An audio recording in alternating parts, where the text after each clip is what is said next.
Hello, and welcome to Spotlight on Education. I'm Dr. Jamie Savedoff, the Superintendent of the East Brunswick Public Schools, and my guests today are Mr. Ken Saroka, a social studies teacher at East Brunswick High School, and Mr. Robert Berner, a business education teacher at the high school.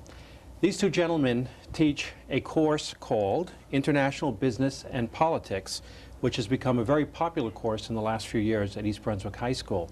Mr. Saroka, could you please tell us a little bit about the course and what it involves? It's a semester-length honors-level course that takes the foundations of a regular economics course and builds it into the global era that we now are in. We cover issues ranging from world trade and world financial collapse to political events that can affect global trade or affect the business confidence climate throughout the world.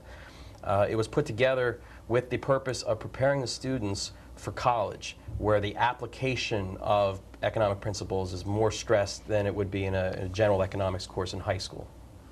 My understanding is that this is a fairly new course. So how did it begin and how has it evolved? Okay, the course began in the fall semester of 1999, and it was a partnership between the Port Authority of New Jersey and New York and our school. We started it out, and the advantages of this course is it's one of the first, in fact the first course that was able to integrate both curriculums for social studies and business education. Colleges recommend it because it requires students to actively participate.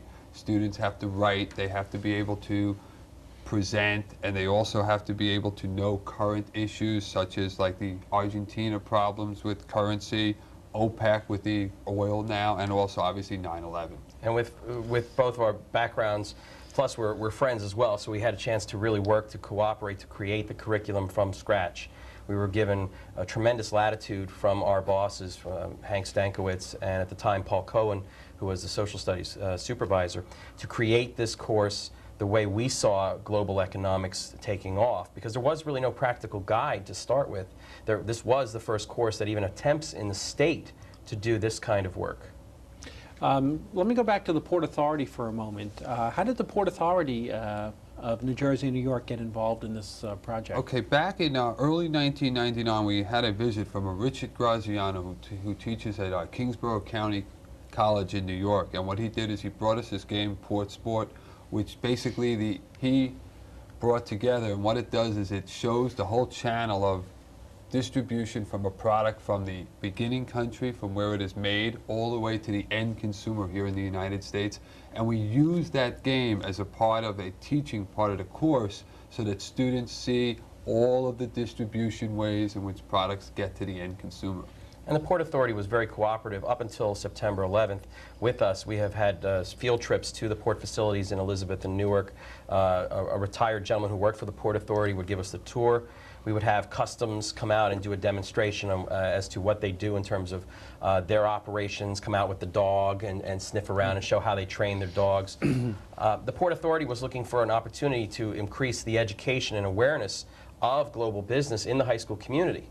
We were looking for, as designing this curriculum, we were looking for an opportunity to integrate with the business community. So it was a very good partnership right from the beginning. Yeah, that's terrific. Before we get into more specifics and show some of the video about the program, talk to us a little bit about team teaching. What is it? How does it work? How do the two of you create energy in the classroom and feed off of each other as you team teach the course? Okay, what we like to do is actively, encourage student participation not only in the lectures but in groups and also in simulations. Then what we do is we debate issues, okay, between ourselves and invite students to join in. Okay, those can be current issues, those could be issues dealing with things as current as even the EU tariffs on steel, okay, the United States tariffs on steel. Also, we have our backgrounds from financial management and operations management that we could also put in. Yeah, and politically, I guess we also have these little running disputes over certain issues, because I tend to be more on the political left and Bob tends to be more on the political right. Although we do agree on many of the business issues concerning tariffs and trade policies that our government should put forward, but we can play that off in class and really, start a debate where we have the two extremes on the sides and have the students come in and try to moderate or negotiate between us. We ran a model dispute, an actual dispute between the European community and Canada, and I took the side of Canada as Canada was petitioning the World Trade Organization for relief because of unfair EU policies. So I got to write a very nice speech slamming the EU for their policies, and Bob responded by complaining about our practices in Canada. So it's the kind of interaction, and I think also we have the practical knowledge. As Bob said, I came from retail and fast food management before coming into education. Bob worked in financial services.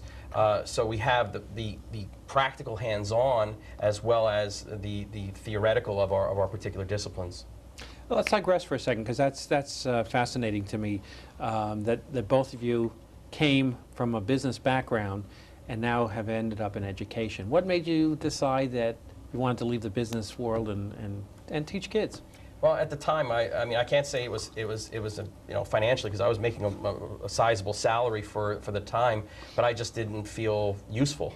I was making good money, but the hours were long, and I really didn't feel any use to it. So I started taking classes part-time, and then as my company was contracting, to use a polite word, I realized the handwriting on the wall, and I went back to school full-time and pursued my educational degree, and then came into the East Brunswick school system. In fact, we were hired within days of each other. Same time. How many years ago was that? 1994. Yeah, it's 1994. And how about you, Bob? Okay, I worked for Merrill Lynch, and I was working in financial services and corporate training. And I was, training people as they would come into Merrill Lynch to be able to work in Word and Excel and to produce these brochures for stockholders. And I have an uncle who was a teacher and a sister-in-law who now is an assistant principal down in Maryland. And they pretty much edged me on to become a teacher, and I took their advice. That's great, and I haven't regretted it, right? No. Mm-hmm. We spoke a little earlier about the general topics of the course, import, export, global trade, and those other issues. So what are some of the specific kinds of activities and topics that the students are involved in?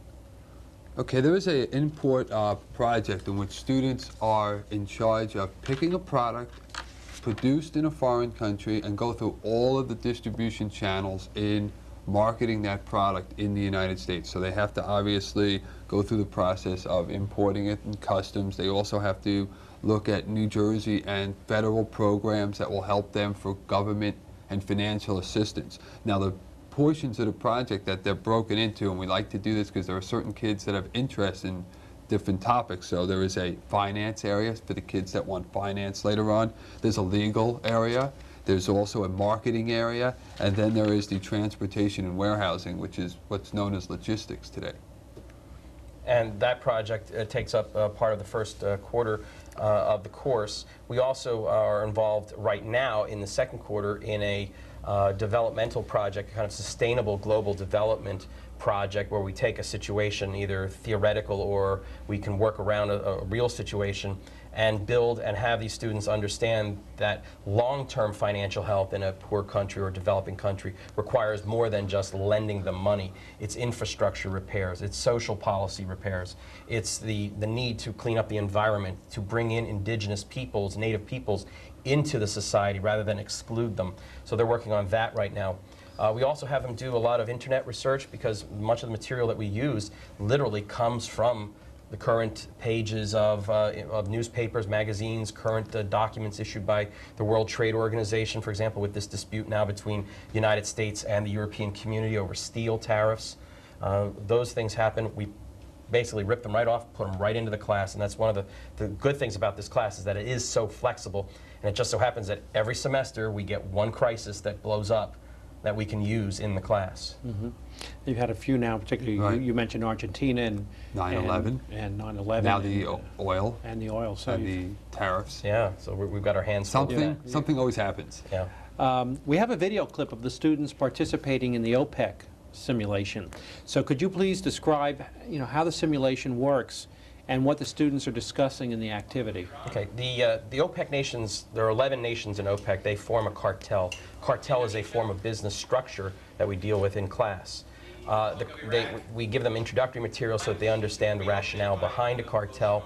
They understand how this cartel has operated in the past, how fractious sometimes the debate is within the cartel, and some of the little eruptions such as the Persian Gulf War that take place between members in the cartel. We give them a specific topic. In this case, the topic was the admission of a new member in a potentially rich oil area of the Caspian Sea, the country of Azerbaijan, former Soviet Republic. We asked them to investigate it, to investigate whether or not this potential oil bonanza is real, whether or not the country of Azerbaijan has the technical capabilities to do it, whether or not it has the political stability, being just freed from Soviet control only 10, 11 years ago, and asked them to make a rational decision on whether or not to admit Azerbaijan as a member in our exclusive little country club of this cartel of 11 members, and under what conditions to put that in. The tape will show these students participating in a formal conference session with motion to do this, resolution to do that, as well as breaking off into a caucus to discuss the matter and whether or not to admit Azerbaijan as a member to this cartel. Well, let's take a longer look at the OPEC simulation that was recently held at the high school. Okay, thank you, Deli. Time is expired. Are there any points or motions on the floor at this time? Seeing none, the delegation from Kuwait is recognized for 1 minute and 30 seconds.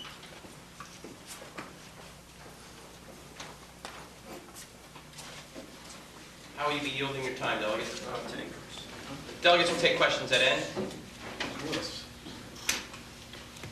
The country of Kuwait is in support of Azerbaijan joining OPEC. Since Azerbaijan has played a large role in oil production since the beginning of the 20th century by being a supplier for the Soviet Union during World War II, and they continue to look to grow rapidly at the end of the 21st century. However, this is not possible with their oil production today. As said the previous day, Azerbaijan produces about 155,000 barrels per day, but with their capacity of refineries just under 500,000, it is hard for them to be a threat to us other countries in OPEC. So with that information, I think Azerbaijan should be admitted to OPEC. Azerbaijan is a major oil producer. 70 to 80% of foreign investment in Azerbaijan is in oil. This country is completely reliant on their oil sales. So they are a direct competitor of OPEC. If we let Azerbaijan into OPEC, we can work in cooperation with them and we can adjust our prices accordingly. Furthermore, one of the delegates also stated that we must be dependent on their own oil supplies for it is the highest quality and it is most abundant. However, oil as we know it is a non-renewable source, and that is eventually it will no longer be around. In fact, by the year 2010, 30% of the world's oil supplies as we know it will no longer be here. Therefore, we need to admit a new country, which will help us increase the output and help us have the use of oil for a longer time period, and just help us as a global economy and as global players in this market of oil. Right now, the Soviet Union was just broken up in '91, and the country is not in a really stable situation. There's a lot of nations right there in the Caspian Sea that are fighting with it, and although it is producing a lot of oil, no one really knows whose oil that is. And if we let Azerbaijan in right now, then Turkmenistan and Kazakhstan, they're all going to either want to join OPEC as well, or there's going to be problems with Iran. So under our OPEC statute, what I would propose is instead of making Azerbaijan a full member right away, we would make it an associate member, which is just a little under that, which means that they would be attending our meetings and like that. So we would basically just be able to see what kind of ideas they have, because right now we don't even know how they feel, if their interests correlate to ours. As has been mentioned, there's a lot of problems going on in the Caspian region right now. I do not see it feasible for us to allow them in until that's taken care of, especially with one of our current nations, Iran, because if we accept one of a nation that's already that's in an argument with one of our nations, it's only going to add more problems. According to the point that you said yesterday that you don't want to OPEC to bring Azerbaijan in. However, I researched some information and I found out that Azerbaijani President Aliyev signed up a $4 billion offshore oil deal involving Japan and Indonesia. So why being so hard on them if you sign those huge contracts with them? Well, the thing is, we're not saying that we don't want Azerbaijan into OPEC at all. We're saying that right now we can't let them in right away because, first of all, their pipelines aren't even constructed fully. So we're saying that in the future they should just enter as associate member right now so we can see their policies and understand them better before letting them have to deal with everyone else in OPEC. We have time for one more question. Kuwait. Go ahead. Taking into account the political and the turmoil in the Caspian region, don't you feel that admitting Azerbaijan into OPEC would actually let us control and stabilize the oil market that's right now unstable? I believe that letting in Azerbaijan would actually hurt OPEC nations. Like under our statute, it specifically states that we're only supposed to let in nations that have similar interests to ours. So I'm saying that as an associate member, they would be in OPEC, just not have the full right, like voting procedure and stuff like that, just for a little while until we understand what they want, you know? So it's not like we're putting them in a direct threat to us, but they're still going to be in OPEC, so their policies and their interests are still under our guidance. We'll have one more question here with Delegate Qatar. Point to your eyes. Go ahead. Earlier you stated that one of the reasons you don't wish to admit Azerbaijan is because you don't think it's a stable situation. But are you implying that rogue nations such as Libya and Iraq have a more stable situation and are therefore better equipped to deal with OPEC? No. Not necessarily, but they're already in OPEC, and whereas like admitting another nation that is already in turmoil would just be adding to the turmoil that we already have. Once again, it's only been a nation since '91, and that's relatively new. So we're saying that until it stabilizes and until things get better in that country, then it'll be easier to admit them. I mean, these nations have been in here since OPEC was created in 1960, 1975. So admitting someone in right now in 2003 would be a really big step for OPEC. Thank you, Delegate. Time has expired for this delegate. Motion to extend speaker time.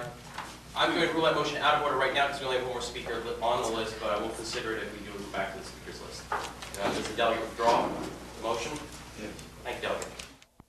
As a procedural matter, since all nations must vote, simple majority required for passage.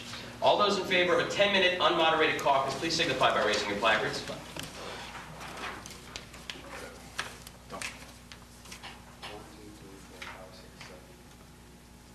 All opposed? Let's do this again. All nations must vote. All in favor of the caucus? Okay. All opposed? 1. By a vote of 10 to 1, this motion carries. We are in caucus.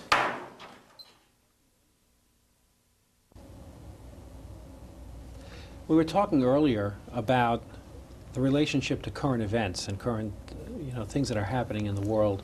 How do you tie that in to the course activities? Okay, well, what's going to happen with students? They're going to, obviously, we're going to tie in the latest project, which is going to be to rebuild Afghanistan. Now, Afghanistan has no educational system. It has no air or railroad system. It has no mail delivery, no power grid, no banks, no customs, no taxation department, or has never had an actual census. So students are going to really start from scratch. Now what they're going to have to do is obviously rebuild the 4 following things. They're going to have to rebuild the agriculture sector because a lot of Afghanistan's revenue will come from agriculture. However, there's a huge illicit drug problem as far as Afghanistan goes, and they're going to have to deal with that as far as what to do, whether you take it down or whether you moderate it. Another thing, there's a shortage of natural resources, okay, so they cannot derive revenue from that. And also, building roads and schools, and obviously health and medical care has to come in there. Yeah, and the ability, as if you've been following the Afghanistan story, the relationship between the various ethnic groups within Afghanistan and whether or not they can work together. We discuss this at the end of the course. We talk about things like the indigenous peoples or native peoples or multiple ethnicities within a region. How do you integrate it, especially if one particular ethnicity or one particular group is dominant?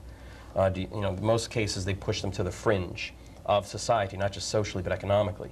So taking in all what we've done, we'll talk about how do you go about rebuilding this war-torn country that's the poorest on earth right now, and go step by step, little by little.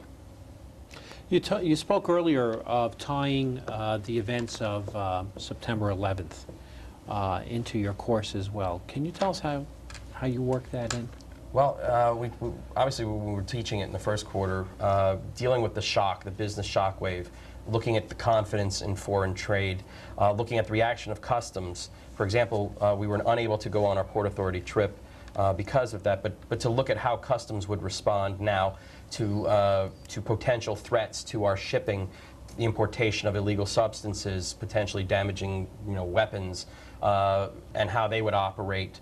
We looked at the role of, for example, the military. The military certainly is going to play a bigger role, but the military spins off into the business community. Certain stocks, certain industries are going to benefit from advances in military budget that the President Bush has proposed. So we look at that. We look at how other countries are responding to it in terms of their global markets. Certainly the Western European countries are taking a much greater cautious approach to business. But yet, we saw going into Christmas, into the year, the changeover in the years, the oil prices were sliding to the point where there was talk about gasoline getting down to 75 cents a gallon because of the deterioration of the world economy, and putting the brakes on it thanks to September 11 as well. And to see that fall out as well plays out into our class very well. Yeah. Okay, well, so you have the travel. Obviously, a lot of students that we have travel a lot. They can bring a lot of the stories that they have. And we do a huge unit on culture, okay, and where students now have become more aware of different cultures because of what happened on the 11th. I think, we talk about, and from a very early elementary age, tying current events into classroom and real life situations, but you really do a tremendous job taking students in high school and what they've learned and then tying it into an even more sophisticated approach to business, economics, politics, and those kinds of things. So hopefully we have some students that will watch this program, and if you could advise them as to their interests or why they should take this course, why should a student at East Brunswick High School take this course? We designed this course. We didn't think about it as saying, well, we're going to design it for one group of students. We didn't have a particular group in mind. We thought perhaps there would be some who would like the political end of it. There would be obviously those who are going to be attracted to the business side of it. There would be those who are attracted because it is an honors course, and it's weighted as an honors level course. What we did was to try to make it as appealing and as applicable as possible to future college courses too. And I think that is what we are looking for to attract students. Word of mouth will certainly help us, as our students then will tell their friends about it to promote the class. But we're looking for a student who is really going to be interested in the future. We were talking the other day in class about the future jobs in business. You could get an accounting degree, but wouldn't you rather have an accounting degree and work for the World Bank or work for the International Monetary Fund rather than doing tax audits in April? Mm-hmm. And those are the hot jobs in the financial world right now, is to these global organizations to be able to go through and sift through these records and be able to analyze financial data. Did you want to say something, Bob? Not yet. Have you heard from former students who've come back from college, students who have graduated and gone on to careers? How has this course helped them, or has it made a life impact on them? Several students, in fact, from Indiana University, Rutgers, University of Maryland, have contacted me either via the school internet, and they've basically told me that the curriculum that we are using is just like the one that they're using in their college course. They knew the terms, they knew the processes, they knew a lot of the political aspects that we taught them, and they actually thanked us because we, again, tried to make this course applicable to the college-bound student. And if these students can come in as freshmen in these universities and handle upper-level business management classes, that means they can then go as sophomores and juniors and tackle even tougher courses with the confidence that they have built in to what we've taught them. Would you like to add anything? If there's something we haven't covered, any closing thoughts? Okay, just basically, you've got very few schools, again, in the state that teach this. The course has won 3 awards for the Future Business Leaders of America state competition in a row. It's been going for 3 years, and we've won, East Brunswick has won it each time. So, you know, we're proud of that. It's a course we both enjoy teaching. Seems like the kids get a lot out of it, and we're able to change it every, semester because of what current events occur. And I think, it's open to anybody. I mean, we don't want to make it sound like you have to be a social studies major, or a social science major, economics major, or a business and technology major. If you have just an interest in this type of material, if you're interested in global events, if you keep an eye on the financial ticker, those are the kind of students we want to see in the class, because those are the kind of students who will get the most out of this. It's been said often, a curriculum is only as good as the teachers who teach it, and you two clearly bring a lot to the table in terms of your backgrounds and your choice to become teachers, and bring a lot to our students at East Brunswick High School. So Mr. Saroka and Mr. Berner, thank you very much for your presentation and for joining me today. Thank you for having us. I enjoyed it. In closing, I would like to take this opportunity to thank every citizen in East Brunswick who voted in the recent school election. And while I personally would have hoped that the budget election would have turned out more favorable, I think it's important that people did go to the polls and express their opinions. And as a Board of Education, we are very sensitive to what the voters have told us. It is very challenging for our Board of Education to balance the diverse needs of our students with the needs of our community, particularly in these economic times. I just want the community to know that we are working cooperatively with our township officials to incorporate what we have heard from the voters and to make the reductions that are needed. This will mean putting off some necessary and what we believe are important initiatives in the coming year, but hopefully we will be able to revisit those sometime in the future when the economic climate improves. We thank you for your interest in the schools, and thank you for watching today.